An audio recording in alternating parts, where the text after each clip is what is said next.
Yeah, you're absolutely right. The perfect time to take advantage of the fact that there are four number one seeds knocked out of the NBA, NCAA tournaments combined this early in history. This is the first time it's ever happened. So, yeah, you might want, if you're a betting person and a gambler, this might be your time. So, Yes, indeed. but if you'd asked me a couple games ago if I was betting on there being a different sort of issue at the four spot, if you know what I mean, I would have said, no, no, we're actually in a situation of embarrassment of riches with the Hawks as well. Sadiq Bey coming up and Jalen Johnson just balling out. It just had a really, really nice stretch, really since Quinn Snyder took over, right? Yeah. Then we got word yesterday that he had an MRI done. And unfortunately, after missing two straight games, he's a mild left hamstring strain, a mild left groin strain, and he's going to Ooh. be out at least a week. That just sounds painful.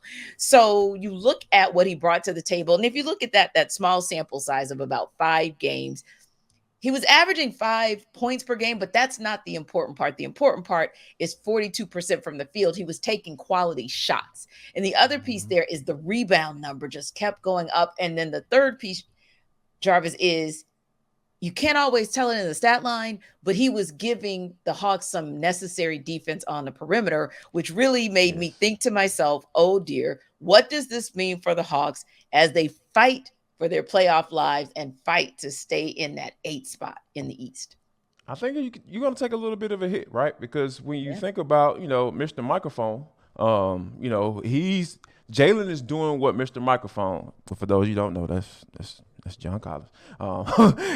He's the guy that was supposed to be the guy that go get you those rebounds, scrap, play defense, be able to defend on the perimeter on a consistent basis. And I think that we even seen John Collins not be in games towards the end of the fourth quarter because of those things that I just mentioned. So I think that when you have a guy like Jalen go down like this, like I said, for a week or so, Right. we only looking at 11 games left in the Yeah. season. So this is crucial. And I was reading some things this morning as far as that eighth playoff spot. Things are tight. Toronto is a half a game, and even the Chicago Bulls are with arm's reach of the Atlanta Hawks if they Yep. start to slip. So I think this is something of the things that and reason why that eighth spot is so important is like you have to lose 2 games Yes. to not make the playoffs. So like, Exactly. and you have home games in those particular situations as well. So Hmm. those are some of the things that is not necessarily the sixth spot, but it is some advantage to stay in that Yes. eighth spot for the Hawks going forward. But I think that with Jalen Johnson going down,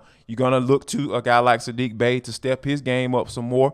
I've been liking what I've been seeing from a perimeter standpoint. I think he's been coming around on that. He has his lapses from time to time, but I'm okay with that. But I think John Collins is the guy that's going to have to step up even more consistently throughout 4 quarters in order to be in the games at the end and be a factor, into why they win games coming down the stretch. And AJ Griffin, I think, is going to benefit as well because, he's had a little bit of a slump, sort of the rookie slump and the slump from coming from All-Star weekend, right? But he Yes. really had a nice game against the Spurs. He looked like he was getting his touch back. So hopefully when you are able to, I don't know, kind of play playground basketball against the Pistons, as we hope they do, I think that'll Right. bode well for AJ Griffin also. And hopefully he can regain his touch, regain his confidence in these last 11 games as hopefully the Hawks approach the playoffs and he'll be able to experience his first playoff. So I think that's also a positive. Not that they played the same spot, but AJ is one of those guys who could kind of sort of play across the 2, 3, 4. So I think that's going to bode well for him too. Now, you spoke of 48 minutes. We can't seem to get 48 minutes to save our lives for the Hawks. You think about this crazy stat: 25 games, the last 25 games, they have been at 500, below 500, or above 500 by exactly one game.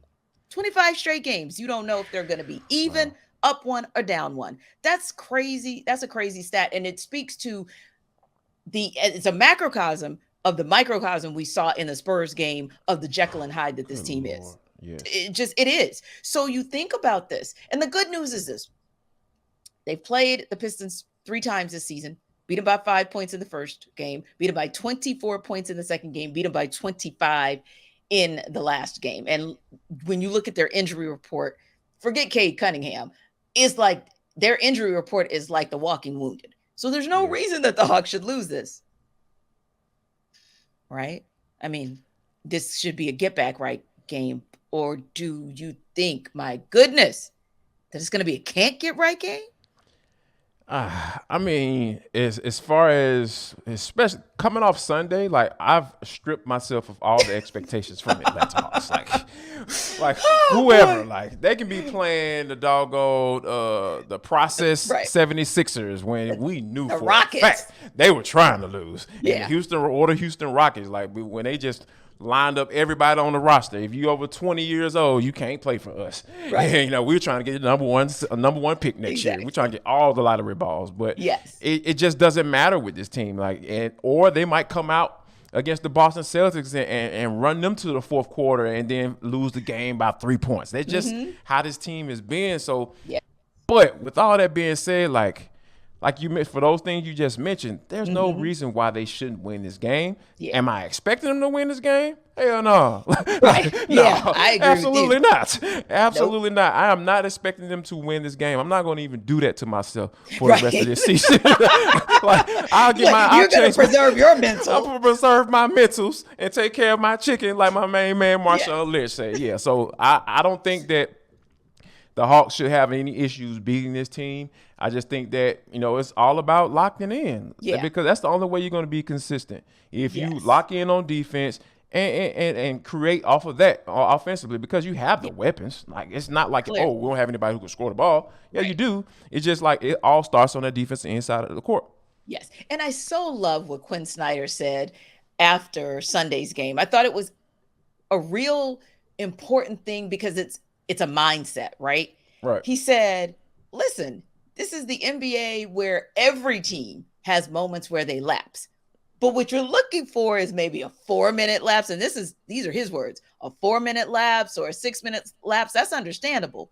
But you can't be lapsing for like whole halves. 24 of them. That doesn't work. Not 24. Like, no. He didn't say 4 times 6. He said 4 or 6. Okay. Yes. That's the lapse that he was talking about. And I thought that our guys, Andy and Randy, made a hilarious comment. And I was like, oh, I got to share this with Jarvis. They go, and on top of what Quinn said about the 4 to 6 minutes, can it not be like 4 minutes altogether? Can you just have like a 45-second lapse here, maybe a 2-minute lapse there? Like, let's not. I'm playing NBA basketball. Oh, okay, all right, cool. Okay, I'm back. Let's not just right. I'm a professional. Oh, wait a minute. Professional. Oh, my bad. I can't play defense. Yeah. Oh, okay. I can't. Right. I do have athletic ability. I can and I should and I will.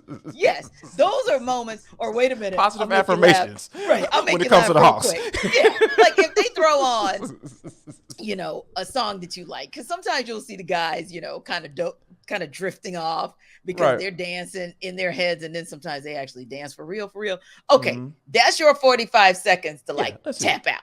Yeah, but we just need you to tap back in sooner rather than later. That's the most important point. But I thought that was very powerful that Quinn Snyder made that statement, because here's the thing: everything he's doing right now is trying to assess where this team is priming the even pump. Now. I call it. Exactly. Yeah, he's not right because the offense that he runs, which is a bit complicated, it's a motion offense that has a whole lot of little nuances to it that you are not going to teach in 18 or 22 games. It's just not going to happen. Yeah. But if you can put bits and pieces in, if you can put bits and pieces in to see how these players are going to respond, then I think absolutely that's what Quinn Snyder's doing. So again, it's been up and down even through his tenure, right?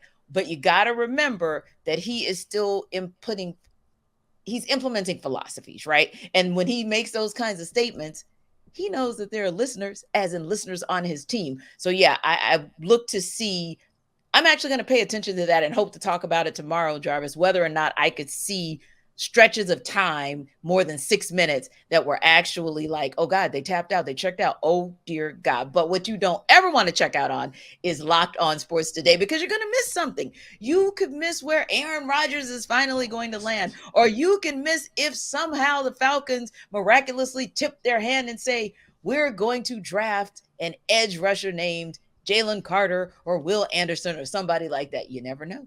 The only way you know is if you watch Locked On Sports Today. They'll give you all of their reaction and insight to each and everything that they see in all sports. And of course, got the World Baseball Classic coming up. USA has an opportunity to go back to back. So don't forget, they have their take of the day just like we have For the Culture. And if you want to check them out after you check out ATL Day Ones, they are on YouTube and wherever you listen to your podcasts.